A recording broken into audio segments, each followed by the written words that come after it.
Faster than a speeding bullet. I ran until my muscles burned and my veins pumped battery acid. More powerful than a locomotive. An idea is like a virus. Resilient. Highly contagious. Able to leap tall buildings in a single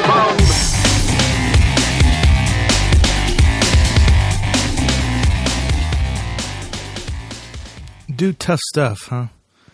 Take on an adventure-first mindset. It's kind of like take the road less traveled, right? Well, no, that's wrong. It's like using more like extreme persistence and hunting down the roads riddled with potholes, sheep herd crossings, and unmarked sharp turns that are so dangerous just one small mistake could end you. It's finding those roads that'll break you and then giving them a chance to do it. That's what it takes to become better. That's what it takes to live outside your skin. It's part of what truly living entails. Humans weren't meant to be stagnant.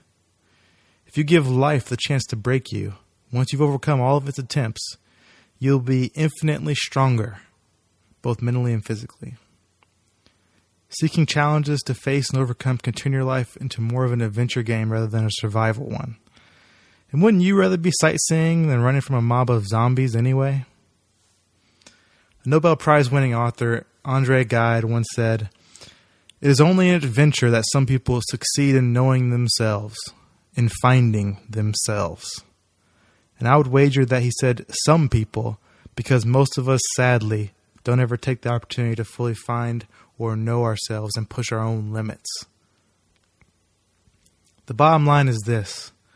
We need to do more things that force us out of our comfort zones. At the same time, I realize it's easy to say that, but it's not quite so easy to implement.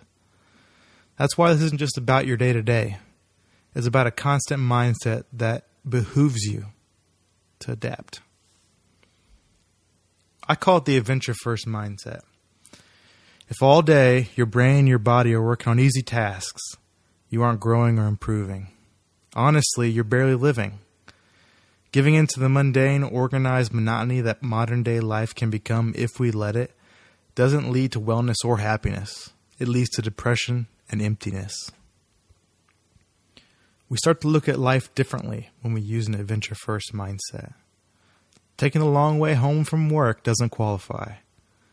But signing up for a 5K or cooking a meal for your family by yourself could if you aren't someone who isn't already doing those things. It's definitely relative to you and your lifestyle, but over time, normal things become small challenges or opportunities to experience something new. Things like taking the dog for a walk become a race to the top of the biggest hill near your home.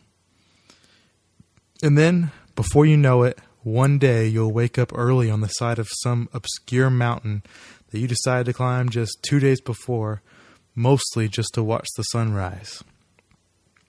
While you glance down at your watch, check the time, in that moment you will realize you're living adventurously, and you've got that adventure-first mindset down.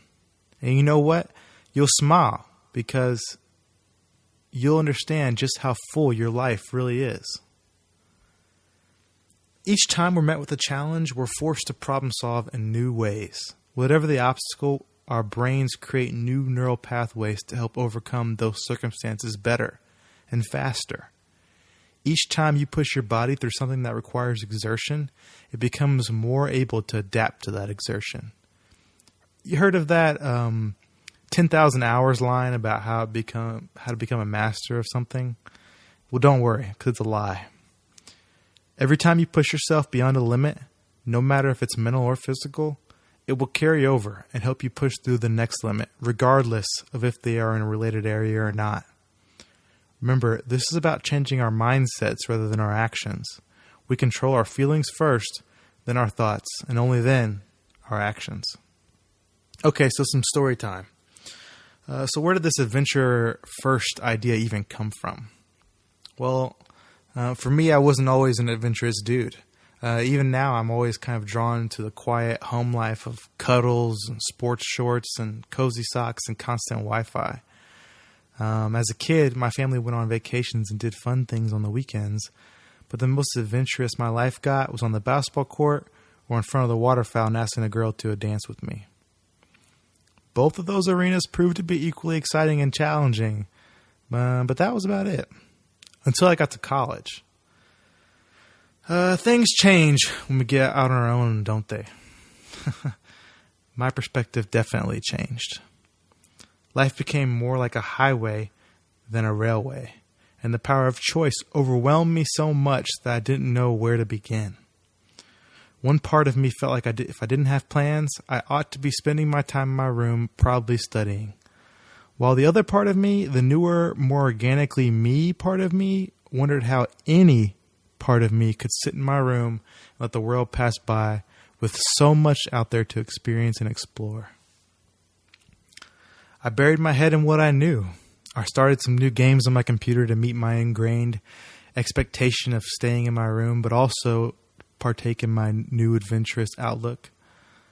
I also started to spend upwards of 6 or 7 hours a day playing pickup basketball at the gym on campus. I was probably at my highest level of physical fitness back then. I ran a few miles every day, and I trained with the other Air Force officer recruits a couple days a week. I felt good about myself. I wasn't unhappy. I mean, how could I be? Playing basketball all day and diving into video games all night filled my time with things that I really, really loved doing. But something wasn't quite right. It wasn't adding up. I felt conflicted. 5 months in, I felt let down by what college and the world, for that matter, had to offer. The moment of enlightenment and when everything changed was when one of my teammates for the team that I played for got hurt because of me. She was running the floor and beating everyone else on the fast break when I threw her a pass that was a little too tall for her reach. She jumped, missed, and came crashing down to the floor.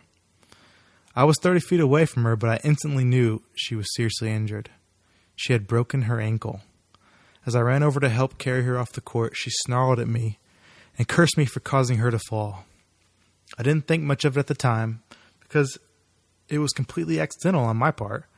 But when she started talking about all the activities she would miss because of her ankle, I felt horrible. I felt horrible because my dumb past ruined the next few months of her junior year. But I also felt horrible because I realized just how much time I was wasting. Like, she was rattling off events with clubs, theme parties, fun runs, intramural leagues for 3 or 4 different sports, boxing practice, an upcoming weekend that she had planned to go hiking, charity, her internship, and all kinds of things.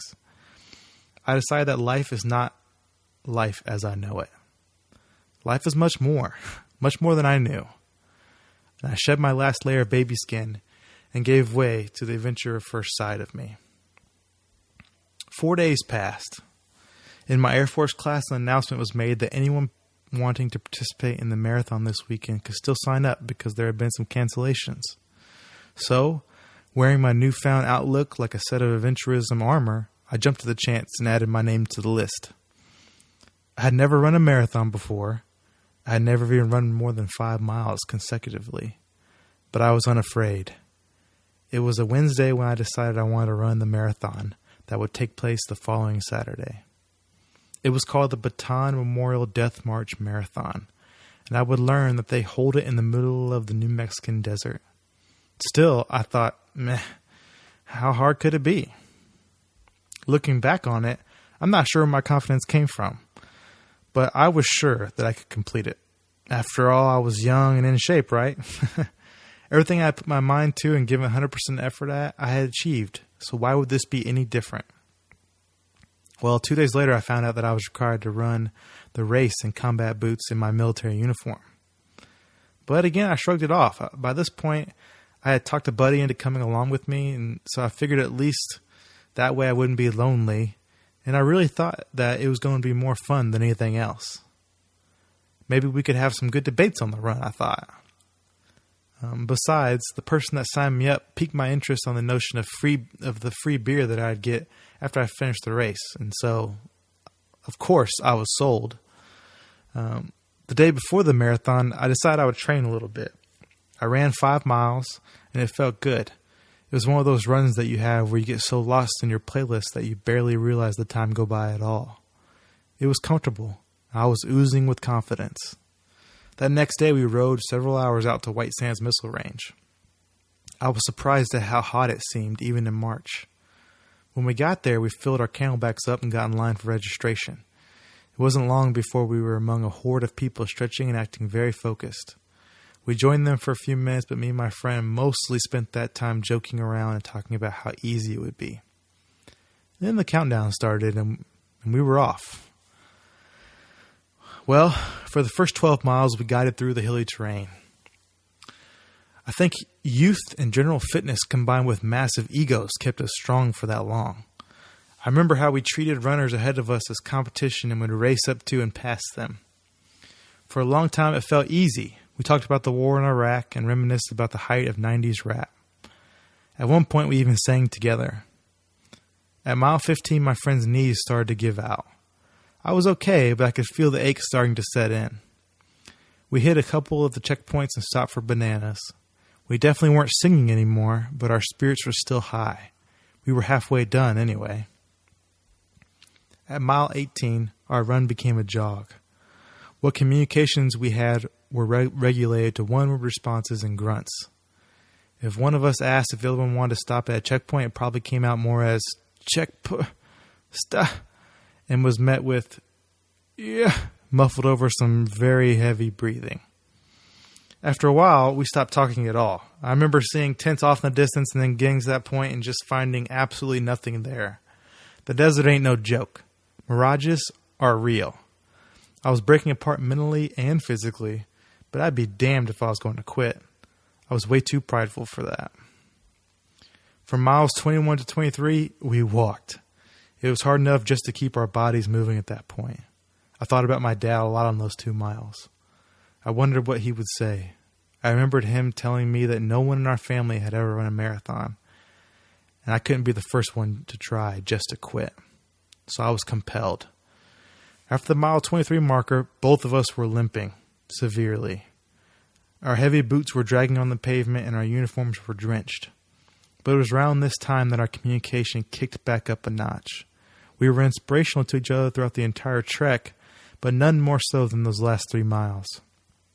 About 30 yards from the finish line, I had another moment of enlightenment. Flags and banners littered that stretch with inspiring and supportive messages, many of which included facts about the actual Bataan Death March.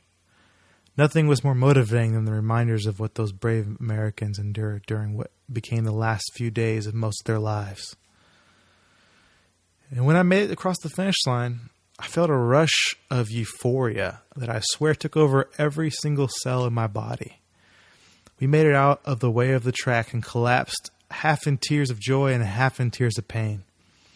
The run was emotional in so many ways, but both of us knew we were better for doing it. We stepped outside of our comfort zones, and therefore we prepared ourselves to overcome all of the future no-notice marathons life would throw at us.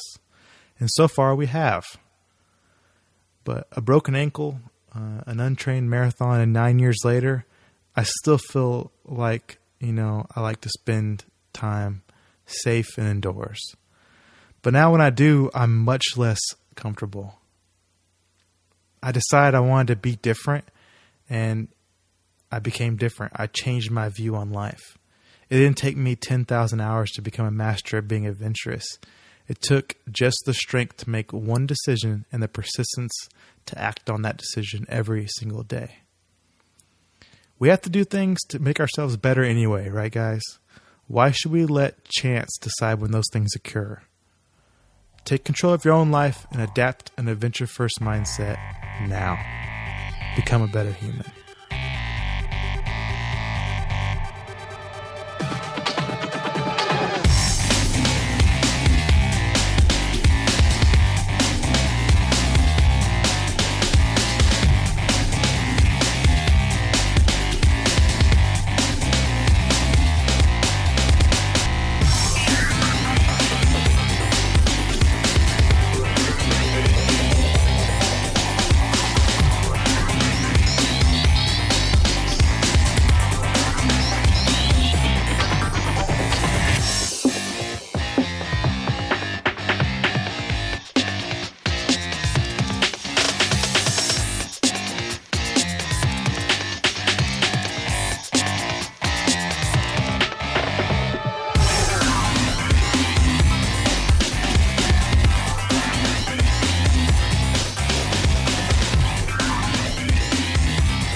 your best.